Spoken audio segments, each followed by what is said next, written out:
স্বাগতম জনাইছোঁ বন্ধু বান্ধৱীসকল। আজি আমি আলোচনা কৰিম অসমৰ সাধাৰণ জ্ঞানৰ ওপৰত কেইটামান গুৰুত্বপূৰ্ণ প্ৰশ্নৰ ওপৰত। ভিডিঅ'টো স্কিপ নকৰি শেষলৈকে চাই থাকে যেন। তো পলম নকৰি আজিৰ ভিডিঅ'টো আৰম্ভ কৰোঁ।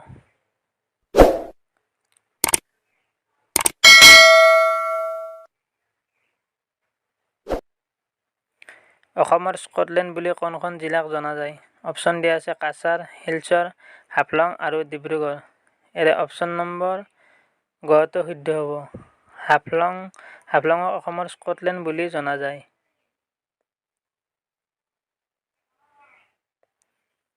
দুই নম্বৰ প্ৰশ্ন, অসমৰ তৈল নগৰ হিচাপে কোনখন চহৰক জনা যায়?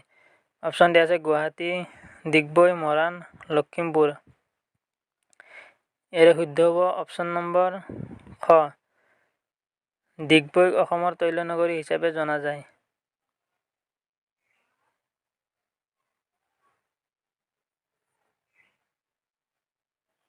তিনি নম্বৰ প্ৰশ্ন, অসমৰ ৰোমান্টিক চহৰ হিচাপে কোনখন চহৰক জনা যায়?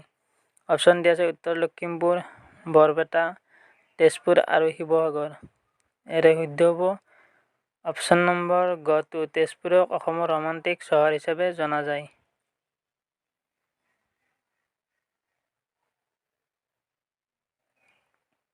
চাৰি নম্বৰ প্ৰশ্ন, অসমৰ নৱদ্বীপ হিচাপে কোনখন চহৰক জনা যায়? অপশ্যন দিয়া আছে যোৰহাট, শিৱসাগৰ, গুৱাহাটী আৰু লখিমপুৰ।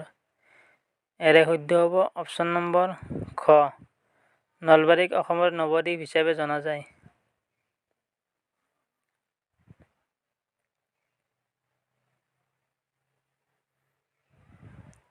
পাঁচ নম্বৰ প্ৰশ্ন, অসমৰ পুৰণি তেল শোধনাগাৰ কোনটো? অপশ্যন ডিগবৈ, নুনমাটি, মাৰ্ঘেৰিটা আৰু লিডু। ইয়াৰে শুদ্ধ অপশ্যন হ'ব অপশ্যন নম্বৰ গ, মাৰ্ঘেৰিটা অসমৰ পুৰণি তেল শোধনাগাৰটোৰ নাম। অসমৰ আটাইতকৈ উচ্চতম মন্দিৰ কোনটো? অপশ্যন জয়দৌল, শিৱদৌল, জয়সাগৰ আৰু ঘট আছে ওপৰৰ এটাও নহয়। ইয়াৰে শুদ্ধ হ'ব অপশ্যন নম্বৰ খ, শিৱদৌল অসমৰ আটাইতকৈ উচ্চতম মন্দিৰ।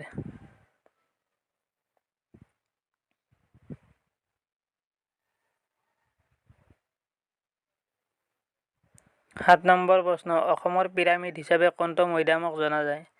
অপশ্যন আছে চৰাইদেউ মৈদাম, শিৱসাগৰ, নাজিৰা আৰু ঘৰম্বাত আছে ওপৰৰ এটাও নহয়।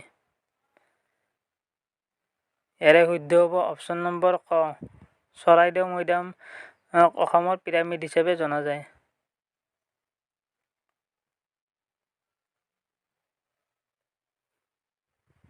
আঠ নম্বৰ, টকলাই চাহ গৱেষণা কেন্দ্ৰ অসমৰ কোনখন চহৰত অৱস্থিত?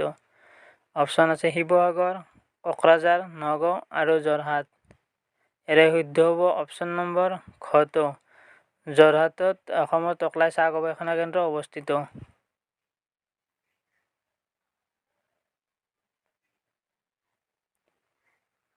তো গাইজ, ভিডিঅ'টো যদি ভাল পায়, প্ৰশ্নবোৰ যদি ভাল লাগে তেতিয়াহ'লে লাইক কৰি দিব আৰু কিবা ভুল হ'লে কমেণ্ট কৰি জনাব।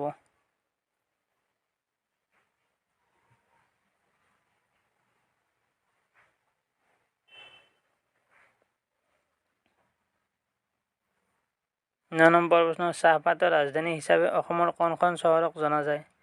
অপশ্যন আছে নলবাৰী, তেজপুৰ, শিৱসাগৰ আৰু যোৰহাট। ইয়াৰে শুদ্ধ হ'ব অপশ্যন নম্বৰ খ, যোৰহাটক অসমৰ চাহপাতৰ ৰাজধানী হিচাপে জনা যায়।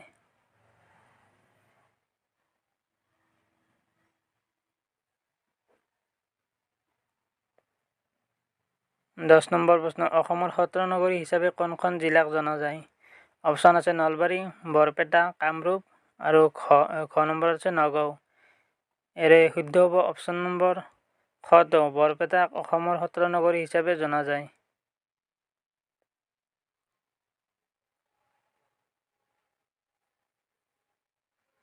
নৱগ্ৰহ মন্দিৰ অসমৰ কোনখন পাহাৰত অৱস্থিত? অপশ্যন আছে নীলাচল পাহাৰ, চিত্ৰচল পাহাৰ, সূৰ্য পাহাৰ আৰু ঘ নম্বৰত আছে কালা পাহাৰ। ইয়াৰে শুদ্ধ হ'ব অপশ্যন নম্বৰ খটো, চিত্ৰাচল পাহাৰ। চিত্ৰাচল পাহাৰত অসমৰ নৱগ্ৰহ মন্দিৰ অৱস্থিত। প্ৰাচীন কালত মাইবাং কোনখন সাম্ৰাজ্যৰ ৰাজধানী আছিল? অপশ্যন আছে আহোম সাম্ৰাজ্য, মোগল সাম্ৰাজ্য, কছাৰী সাম্ৰাজ্য আৰু ঘ নম্বৰত ওপৰৰ এটাও নহয়। ইয়াৰ শুদ্ধ অপশ্যন নম্বৰ গ কছাৰী সাম্ৰাজ্য।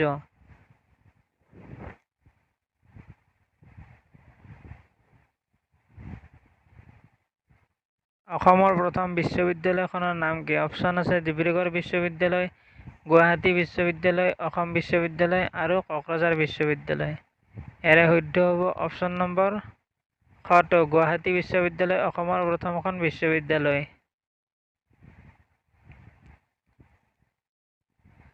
অসমৰ কৃষি বিশ্ববিদ্যালয় কিমান চনত স্থাপন হৈছিল? অপশ্যন আছে 1949 চনত, 1969 চনত, 1920 চনত আৰু 1955 চনত। ইয়াৰে শুদ্ধ হ'ব অপশ্যন নম্বৰ খটো 1969 চনত অসমৰ কৃষি বিশ্ববিদ্যালয় স্থাপন কৰা হৈছিল।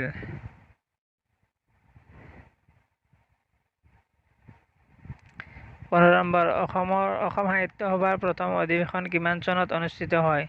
অপশ্যন আছে 1909 চনত, 1907 চনত, 1917 চনত নে 1915 চনত। ইয়াৰে শুদ্ধ উত্তৰ হ'ব অপশ্যন নম্বৰ গটো 1917 চনত অসম সাহিত্য সভাৰ প্ৰথম অধিৱেশন অনুষ্ঠিত হৈছিল।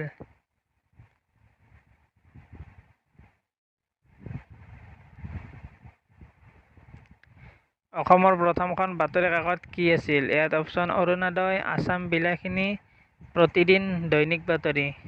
ইয়াৰে অপশ্যন নম্বৰ খটো আছাম বিলাসিনী অসমৰ প্ৰথমখন বাতৰি কাকত আছিল।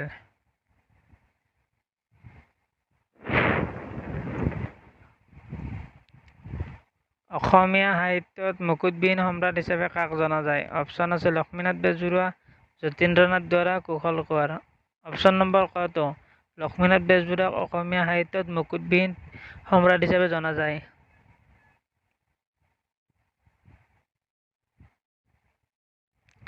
অসমৰ ৰাজ্যিক ফুল কি? অপশ্যন পদুম ফুল, তগৰ ফুল, কপৌ ফুল নে নাহৰ ফুল। অপশ্যন নম্বৰ গটো শুদ্ধ কপৌ ফুল অসমৰ ৰাজ্যিক ফুল।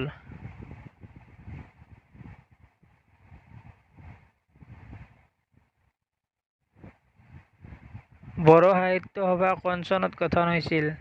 অপশ্যন 1938 চনত, 1950 চনত, 1952 চনত নে 1945 চনত।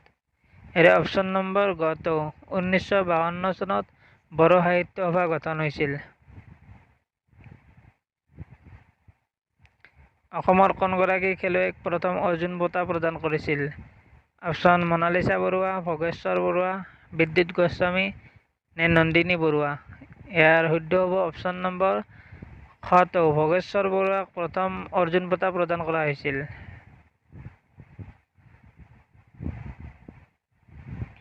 আজিৰ ভিডিঅ'টোত ইমানে। আগলৈকে এনেকুৱা ভিডিঅ' পাবলৈ চেনেলটো অনুগ্ৰহ কৰি ছাবস্ক্ৰাইব কৰি ল'ব। ধন্যবাদ।